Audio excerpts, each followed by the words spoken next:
पौष मासरे विवाह पाई प्रथम थर पुओ माने झियो देखा मना कहीं त्रेतया जुगर कथा शास्त्रीय मतरे पौष मासरे मर्यादा पुरुषोत्तम भगवान श्री रामचंद्र जनक नंदिनी सीता को विवाह करथिले। सही दिन ठारू ही खाली केवल गोटे पर गोटे अशुभ लक्षण मान घटी अयोध्या को महाविपत्ति माड़ी आसीथिला।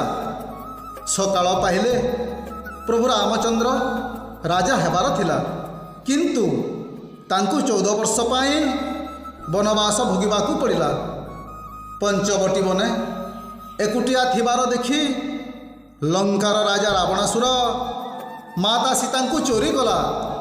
सही दिन ठू प्रभु रामचंद्र एवं माता सीता मध्यरे विच्छेद आरंभ है।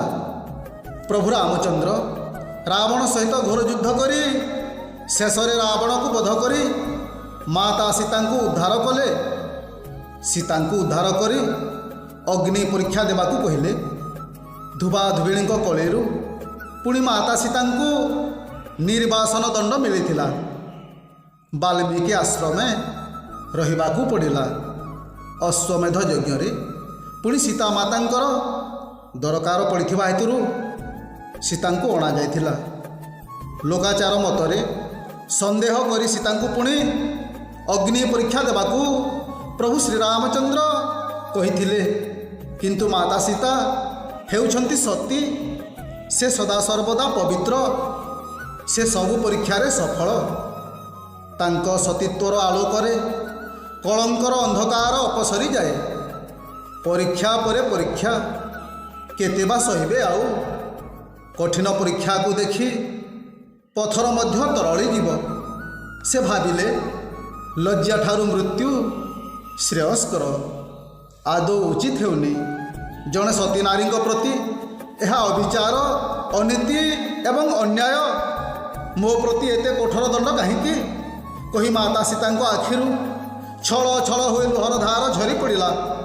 बहुत क्रंदन कले, कोहभरा दुख हृदय विदारक करुण दृश्य। एबे वसुधा माँ कोल को जीवाकू हेब कही हाथ जोड़िकी वसुधा माता को स्मरण मात्रे वसुधा फाटीगला एवं माँ प्रकट हेले। हठात माता सीता वसुधा माँ कोल को चलीगले।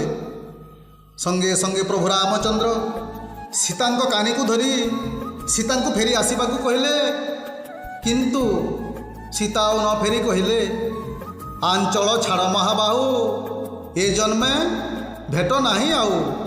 प्रभु रामचंद्र जेते बेले आंचल छाड़ीदेले संगे संगे वसुधा माता जोड़ी जाई चलीगले। हिंदू धर्म संस्कृति और परंपरा अनुसार वैवाहिक दाम्पत्य जीवन विवादीय होइथिला।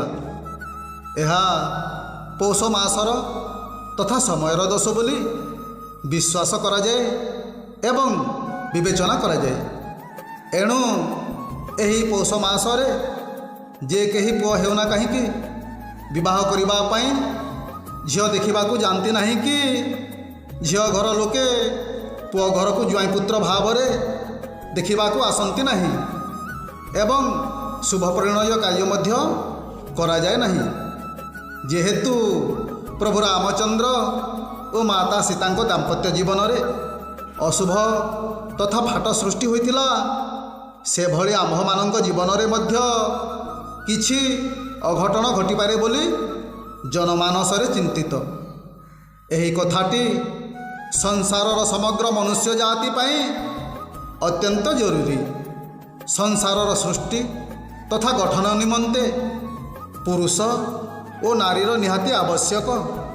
तांको बिना ए संसार असंभव। दुईटी शक्तिर निर्माण रे जहाँ उत्पन्न हुए ताहा ही संसार। सबु मनीषंक पाखरे किछि आशा रही थाए, स्वप्न थाए जे मु मो जीवन रे एक सुनार संसार गढ़ी। तेणु मते सबु किछि मानिबाकू हेबो।